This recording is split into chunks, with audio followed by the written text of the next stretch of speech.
Princess Zira stood in the great throne room of her dying world. The walls around her shook as another explosion hit somewhere in the capital city. Through the tall windows, she could see the orange glow of fires burning across the skyline. The Devourer fleet had come to her star system, just like they had come to so many others. Her father, King Velos, lay on his throne breathing slowly and with great effort. The doctor said he had maybe days left to live. The stress of watching 3 of their worlds burn had broken his heart, they said. Now only their home world remained, and the dark ships in space above them grew more numerous each hour. "Father," Zira said, kneeling beside the throne, "the council is asking what we should do. Our fleet is gone. Our allies have run away. The people are scared." King Velos opened his tired eyes and looked at his daughter. She was young, only 25 years old, with the blue skin and silver hair of their people. She had been trained to rule one day, but not like this. Not when everything was ending. "There is one way," he said in a voice so quiet she had to lean close to hear. "The old treaties. The ones from before you were born." Zira frowned. She knew about the old treaties her grandfather had made with various worlds.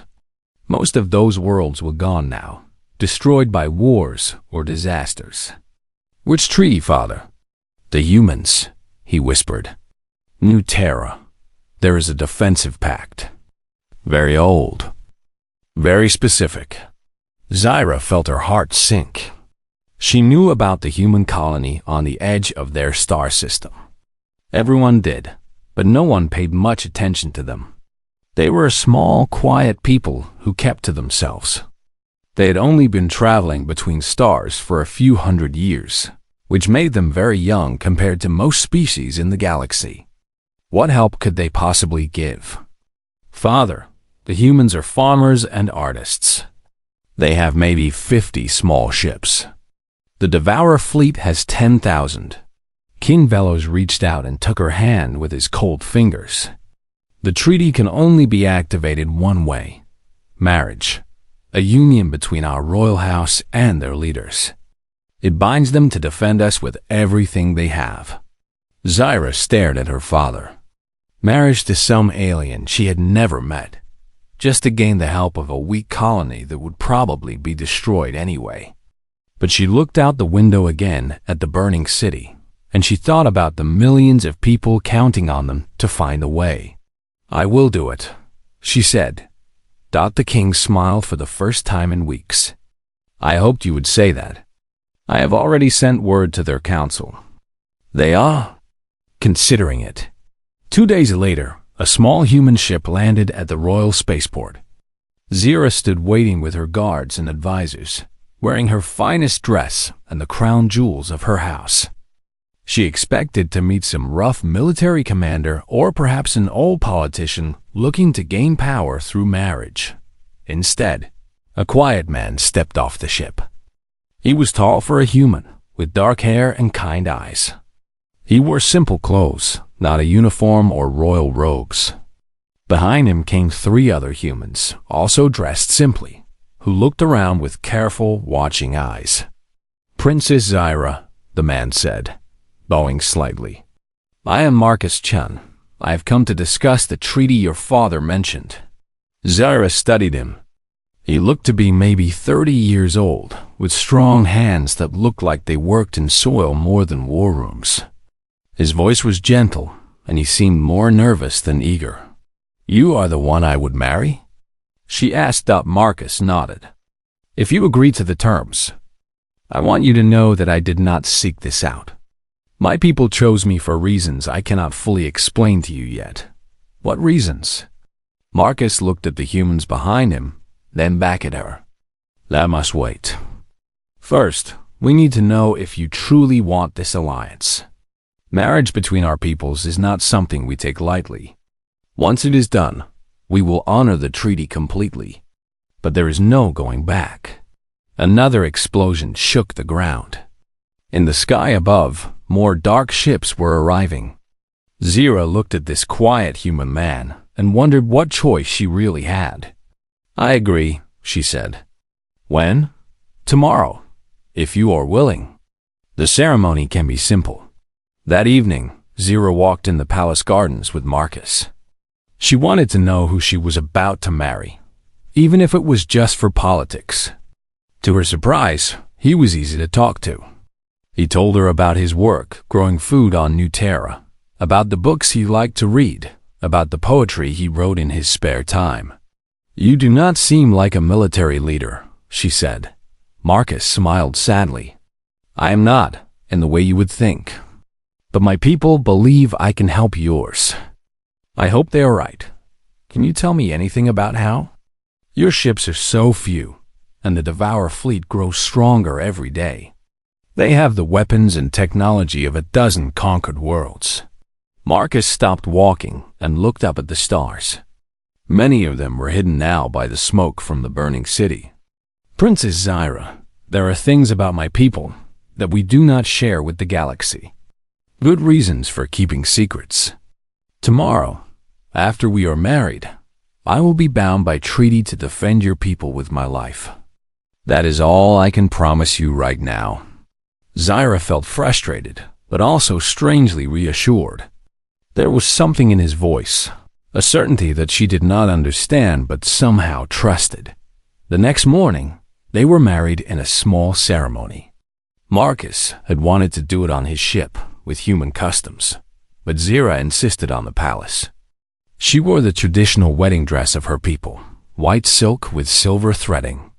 Marcus wore what looked like a military uniform, though it was unlike any she had seen before. The human witnesses stood very straight and serious during the ceremony. When it was finished and they were officially husband and wife, Marcus kissed her hand and said, "Now your people are my people. I will protect them."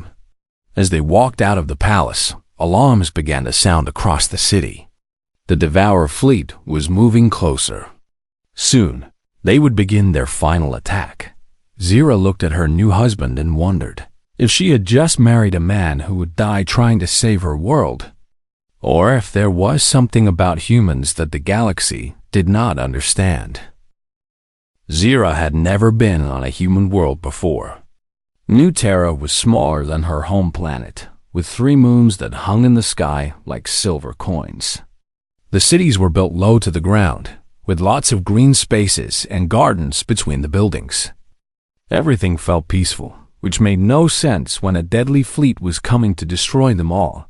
Marcus showed her to their new home, a simple house on a hill overlooking the main city.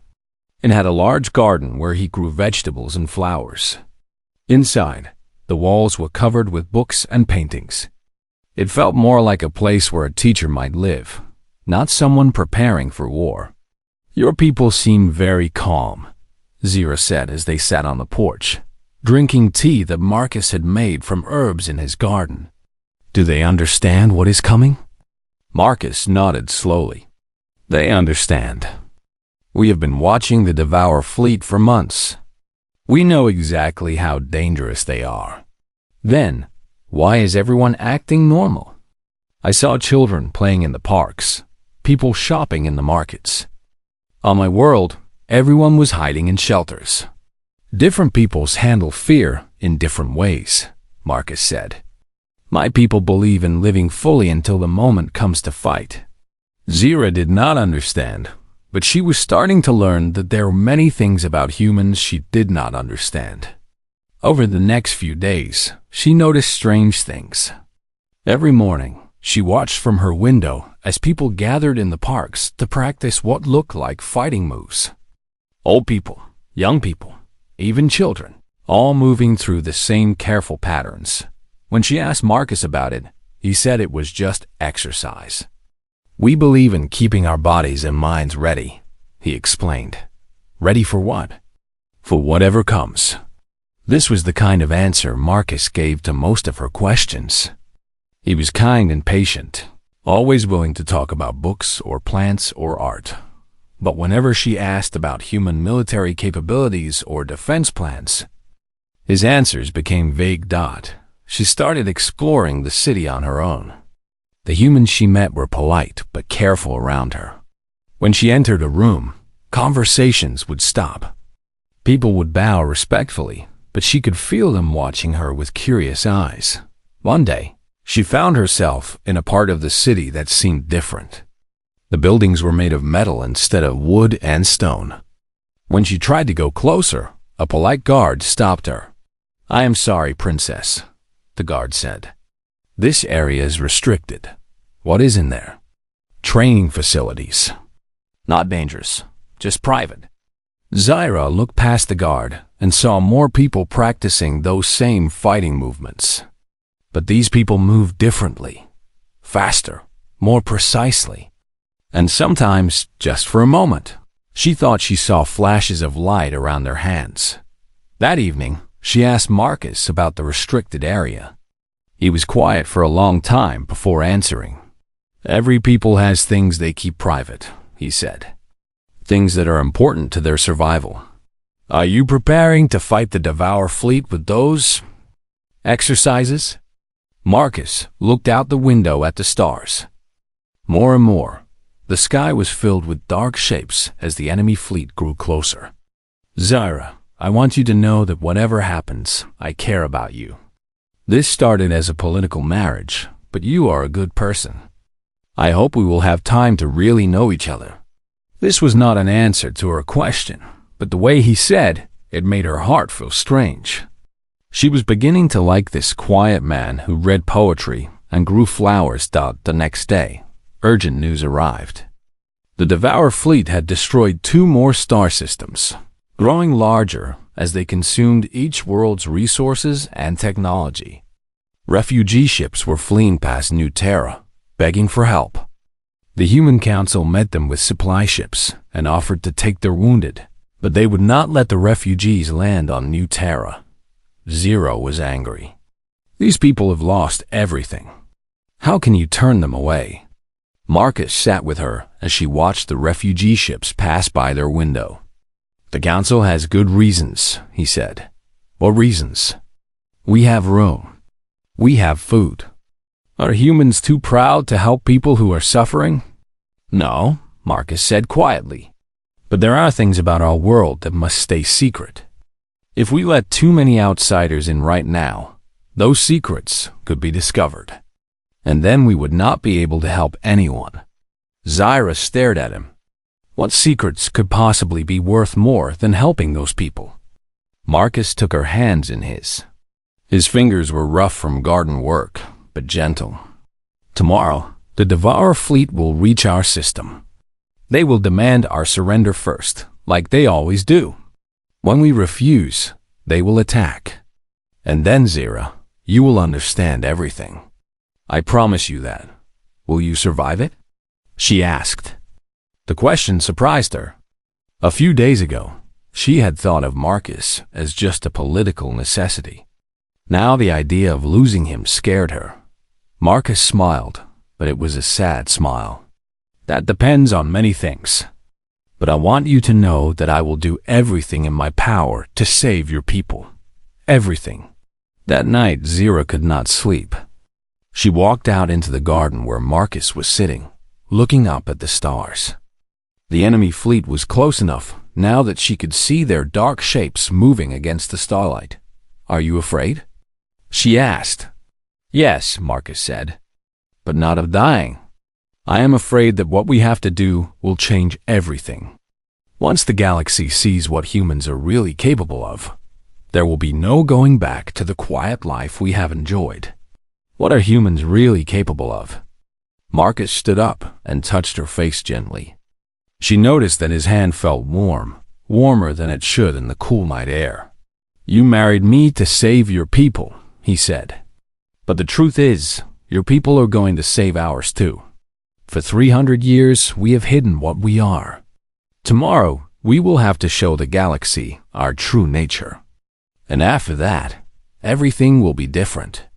Before Zyra could ask what he meant, alarms began sounding across the city. In the sky above, dark shapes were moving into position. The Devour fleet had arrived. Marcus looked up at the enemy ships, and for just a moment, Zira thought she saw light flickering in his eyes. Not reflected light, but light that came from inside. "It is time," he said. "Tomorrow you will see who you really married." The Devourer fleet filled the space above New Terra like a dark cloud. Zira stood in the human command center, watching the screens that showed thousands upon thousands of enemy ships. Each ship was huge, made of black metal that seemed to swallow light. They had weapons that could crack planets and shields that had never been broken. 10,437 ships, the human commander reported to the council. His voice was calm, as if he was talking about the weather. "They are requesting our surrender." "Denied," said Council Leader Hayes, an older woman with gray hair and steady eyes. "Signal the fleet to prepare for engagement." Zira stared at the screens, showing the human fleet moving to meet the enemy. 36 ships. Small, graceful vessels that looked like toys compared to the Devourer fleet. She had seen the records of what these enemy ships could do. They had destroyed entire star systems, absorbed the technology of dozens of civilizations, and grown stronger with each victory. "This is madness," Zira said. "You will all die. And for what? Why not evacuate while you still can?" Council Leader Hayes turned to look at her.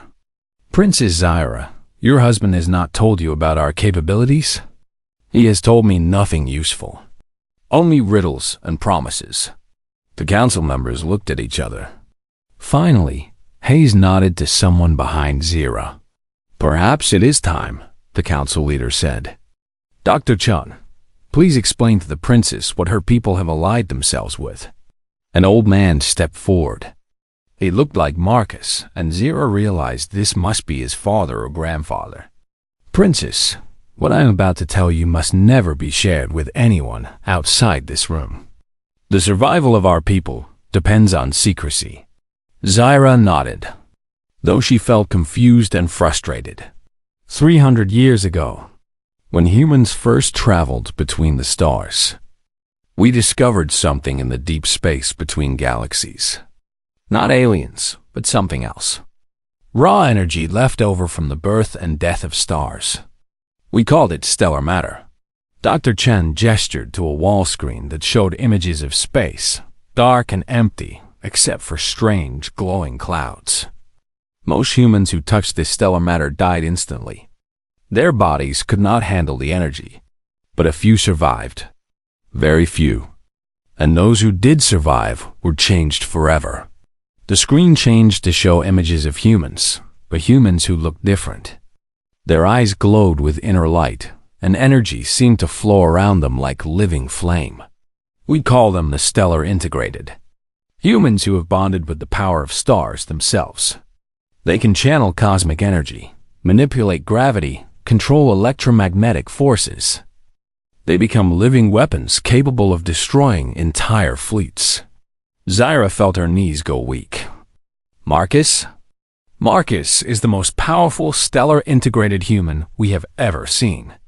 He can channel the energy of supernovas, shape meteoric force with his will, move through space as if it were air. He is not just your husband, princess. He is our greatest weapon." The command center fell silent except for the hum of computers.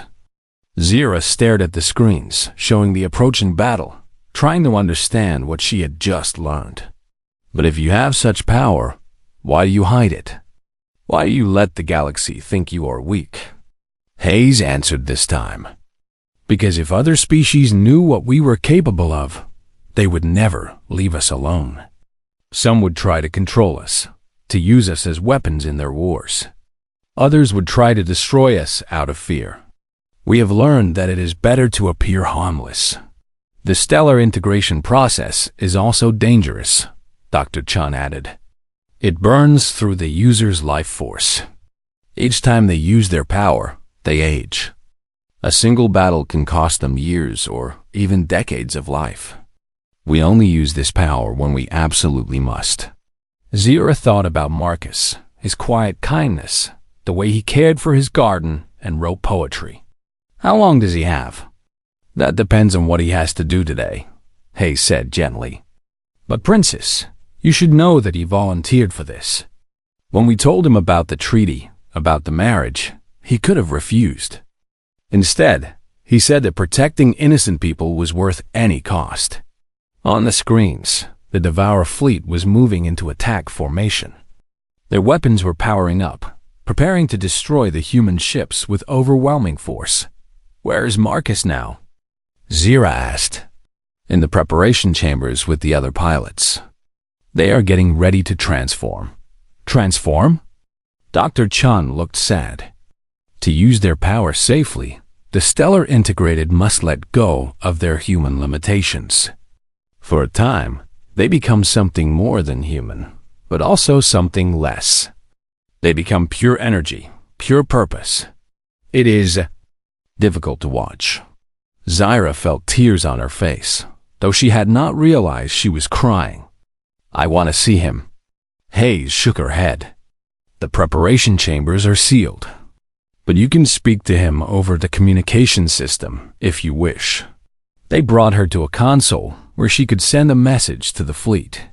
She did not know what to say.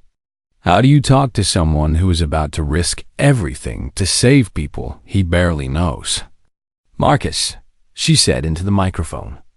"I understand now. Why you could not tell me. Why everyone was so serious. I want you to know that I am proud to be your wife. Come back to me if you can." Marcus's voice came back, but it sounded different. Deeper, with an echo that seemed to come from far away.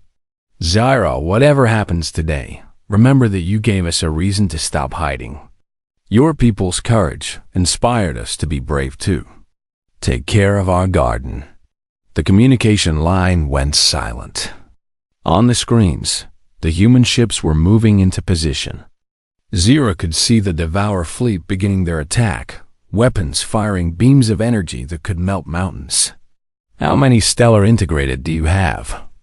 Zira asked. 36, Hayes said quietly.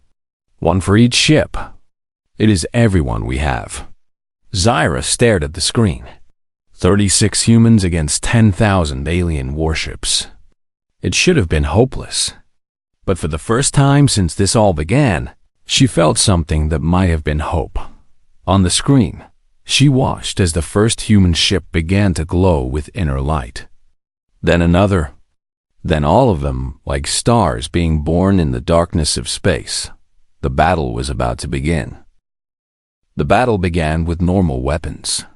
The human ships moved like dancers through space, dodging the massive energy beams from the Devourer fleet. Their small vessels spun and twisted between the enemy fire, too fast and agile for the big ships to hit easily. Zira watched from the command center as the human pilots used conventional tactics first. They fired their own weapons, small but precise, targeting weak points on the enemy ships. A few Devourer vessels took damage, but it was like trying to fight an ocean with a cup of water.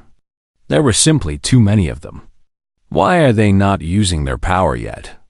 Zira asked. Council Leader Hayes watched the screens with calm eyes. "They are giving the enemy a chance to retreat. We always hope other species will choose peace when they see they cannot win easily. But the Devourers never retreat." As if to prove her point, more enemy ships moved forward, forming a wall of metal and weapons that stretched across space. They began firing all at once, filling the darkness with deadly energy. Several human ships had to retreat, their shields glowing dangerously bright. Then Marcus's voice came over every communication channel in the fleet, deep and strong and somehow filled with the sound of distant stars. "For those we protect," he said. Zira watched her husband's ship begin to change. Light started flowing around it, not reflected light, but something that seemed to come from the ship itself. The light grew brighter and brighter until she had to look away from the screen. When she looked back, the ship was gone. In its place was a figure that moved through space like a living star. Marcus had left his vessel and was flying through the vacuum, wrapped in energy that looked like captured lightning in solar wind. How is he alive out there? Zira whispered. The stellar integrated do not need to breathe when they transform, Dr. Chan explained. They become part of the cosmic forces themselves. Space is not empty to them.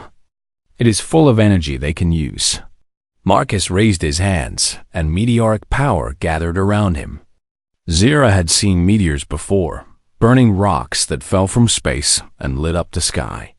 But what Marcus created was different. This was the pure force that drove meteors, the energy of celestial bodies crashing together at impossible speeds. He threw his hands forward, and a wave of meteoric energy shot toward the Devourer ships. Where it hit, the enemy vessels did not just explode. They came apart at the most basic level, their metal turning back into the elements it had been made from. 3 massive ships simply ceased to exist.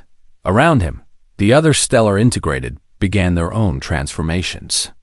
Zira saw a woman whose body became pure electromagnetic force, sending lightning that jumped from ship to ship, shutting down their systems. A man who controlled gravity, crushing entire formations of enemy vessels like they were made of paper. Another who channeled solar wind, stripping away armor and weapons with storms of charged particles. They moved through the Devourer fleet like gods walking among mortals. Every gesture destroyed ships that had conquered worlds. Every step forward sent the enemy falling back in confusion and fear. "Impossible," whispered the communications officer. "The Devourer ships are trying to retreat." Zira looked at the screen and saw that it was true. The great fleet that had never been defeated, that had consumed the technology of a dozen civilizations, was turning away from 36 human warriors. But Marcus was not done. He flew directly into the center of the enemy formation, where their command ships waited. These were the largest vessels, covered with weapons taken from every species they had destroyed. They fired everything they had at him. The energy beams and missiles passed through Marcus like he was made of starlight. He reached out and touched one of the command ships with his bare hand. The ship began to glow, and then it collapsed into itself, becoming a tiny point of light that flickered and went out. "He is creating artificial gravity wells," Dr. Chun said in amazement. "He's making the ship collapse under its own weight." Another stellar integrated warrior joined Marcus at the center of the fleet. This one seemed to control cosmic radiation, sending waves of energy that made the enemy ship's own power sources explode from the inside. A third warrior appeared, one who could manipulate the electromagnetic spectrum, making the Devourer ships invisible to each other, so they began firing on their own forces. The battle turned into something that was more like a natural disaster than a war. The human warriors moved through space like forces of nature, reshaping reality around them. They were no longer just people fighting with weapons. They had become living embodiments of the power that drives stars and planets. Zira realized she was holding her breath. In less than an hour, the stellar integrated had destroyed more than half the Devourer fleet. The enemy ships were breaking formation, trying to escape, but space itself seemed to be working against them. Marcus appeared on the main screen, flying directly toward the command center. Even through the cameras, Zira could see the cosmic energy flowing around him. He looked like a meteor himself, burning with the power of stellar collision. "Marcus," she whispered. He seemed to hear her somehow, even across the distance of space. He turned toward their planet, toward the command center, and she saw his face. It was still him, still the quiet man who grew gardens and wrote poetry. But now his eyes held the light of distant suns. He raised his hand in what might have been a wave, or might have been a final gesture of power. Around him, the last of the Devourer ships began to break apart. Their advanced technology no match for the fundamental forces of the universe. In 2 hours, it was over. The fleet that had destroyed civilizations was nothing but scattered debris floating in space. The mechanical plague that had consumed world after world had been stopped by 36 humans who wielded the power of stars. But as Zira watched the warriors returning to their ships, She could see that victory had come with a price. Their movements were slower now, more careful. When they transformed back into their human forms, she could see the cost written on their faces. Marcus's ship docked at the command center, and Zira ran to meet him. When he stepped out, she saw immediately how much the battle had aged him. His dark hair was now white at the temples, and there were lines around his eyes that had not been there before. But he was alive, and he was smiling. "Is it over?"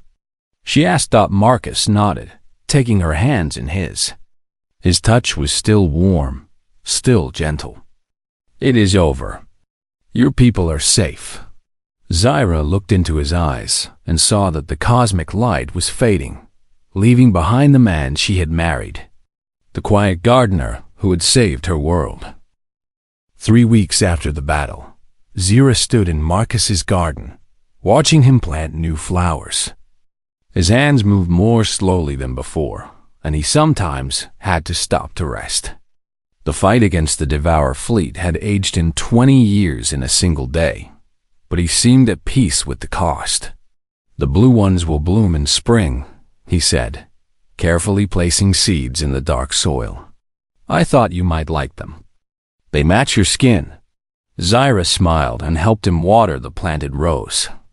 She had learned to love this quiet work, the simple act of making things grow. After so much destruction and war, it felt like the most important thing in the universe. Across the garden, they could see the refugee ships landing at New Terra's spaceport. The Human Council had finally opened their world to the survivors from the destroyed systems. With the Devourer threat gone, there was no longer a need to hide their true nature. "How many people have come?" Marcus asked. "Almost 2 million so far," Zira said. "Representatives from 12 different species. They all want to thank the humans who saved them. And they all want to understand how you did it." Marcus nodded thoughtfully. "Dr. Chun is working with their scientists, explaining what we can about stellar integration. Not everything, but enough to satisfy their curiosity. The Human Council had decided to share some of their secrets with the galaxy. Not the full truth about their capabilities, but enough to explain how they had defeated an impossible enemy. They spoke of humans who could bond with cosmic forces, of warriors who sacrificed their own life force to protect others. Most species were amazed. A few were frightened, but all of them were grateful. "Council Leader Hayes asked me to give you a message," Zira said. "The Galactic Senate wants to meet with human representatives. They want to discuss a formal alliance." Marcus laughed, a sound that was both happy and sad. 300 years of hiding, and now everyone wants to be our friend. Are you worried about it?" "Yes and no," Marcus said, sitting down on a stone bench. "We always knew this day would come eventually. We just hoped it would be later, when we were more ready." Zira sat beside him, taking his hand. His fingers were thinner than before, marked with the cost of the power he had used. Several of the other stellar integrated had aged even more dramatically. 3 of them had white hair now, and 2 were using walking sticks. "Do you regret it?" she asked. "What you gave up to save my people?" Marcus looked at her with those kind eyes that had first surprised her. "Zira, I need to tell you something. When the council chose me for this marriage, it was not just because of my power. It was because they knew I was dying anyway." Zira felt her heart stop. "What do you mean?" "I have been stellar integrated for 15 years.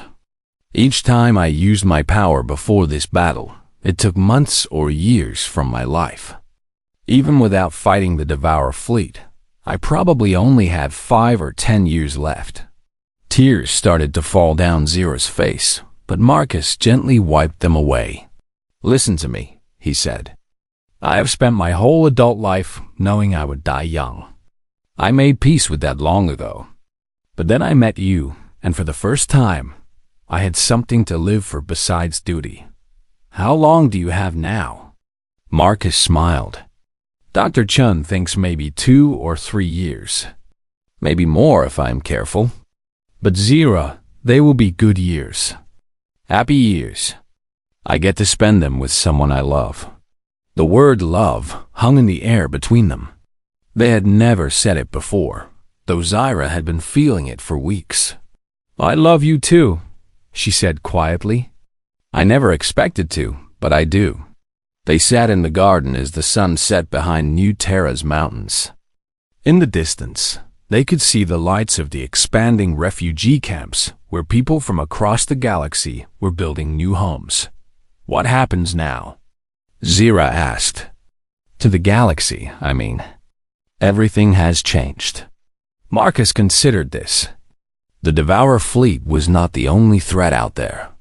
There are other dangerous species, other wars that might need to be stopped. The galaxy is a dangerous place, and now they know humans are willing to help protect it. Will your people take on that responsibility? Some will, Marcus said. The younger Stellar Integrated, the ones who still have decades of life ahead of them. They will probably form some kind of peacekeeping force. But carefully, and only when absolutely necessary.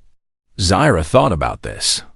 Her own people were talking about rebuilding their military, but also about joining whatever human-led peace organization might be created. After seeing what real power looked like, the old ways of thinking about war and conquest seemed foolish. What about us? She asked. Marcus squeezed her hand. I was hoping you would stay here with me. Help me tend the garden. Maybe help establish relations between our peoples. I have been thinking about that, Zira said. My father died 3 days ago, peacefully in his sleep. The council says I am now queen of what remains of our people. Marcus looked surprised. I did not know. I am sorry for your loss. Do not be sorry. He died happy, knowing our people were safe. But now I have a choice to make. I can return home and be a traditional queen, or I can stay here and be something new. What do you want to do? Zira looked out over the garden, over the refugee camps, over the peaceful human city that had become her home.